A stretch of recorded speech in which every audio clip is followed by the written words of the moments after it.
السلام علیکم ورحمۃ اللہ وبرکاتہ۔ قارئین و سامعین، مزید ایک ویڈیو لے کر آپ کے سامنے حاضر ہوئے۔ امید کرتے ہیں کہ آپ کو یہ ویڈیو پسند آئے گی۔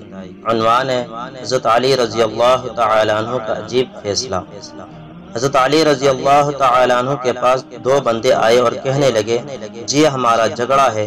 پوچھا کس بات پر؟ کہنے لگے جھگڑا یہ ہے کہ ہم دونوں سفر میں تھے اور کھانے کے لیے ایک آدمی کے پاس 3 روٹیاں تھی اور دوسرے کے پاس 5 روٹیاں۔ جب کھانے کے لیے بیٹھنے لگے تو ایک تیسرا آدمی بھی آ گیا اور وہ بھی کھانے میں شریک ہو گیا۔ تینوں نے مل کر برابر کھانا کھایا۔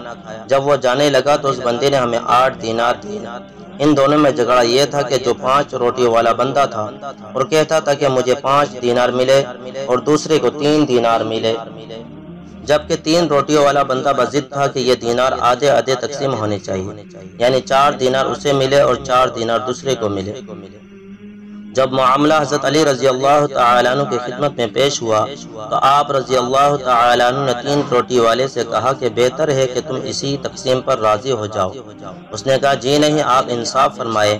آپ رضی اللہ تعالی عنہ نے فرمایا اچھا پھر میرا فیصلہ یہ ہے کہ 5 روٹی والے کو ملیں گے 7 دینار اور 3 روٹی والے کو ملے گا 1 دینار۔ اب وہ بندہ حیران و پریشان کہ یہ کیا ہوا؟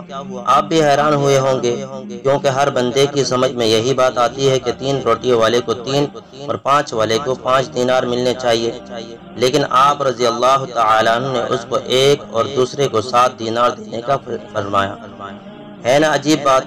چنانچہ اس نے آپ سے اس انصاف کی حقیقت پوچھی تو آپ رضی اللہ تعالی عنہ نے اس کو سمجھاتے ہوئے فرمایا کہ دیکھو آپ تینوں نے برابر کھانا کھایا، روٹیوں کی کل تعداد 8 تھی، ہر روٹی کو اگر 3 برابر حصوں میں تقسیم کریں تو روٹی کے کل 24 ٹکڑے بنتے ہیں، یعنی ہر بندے نے 8 ٹکڑے کھائے۔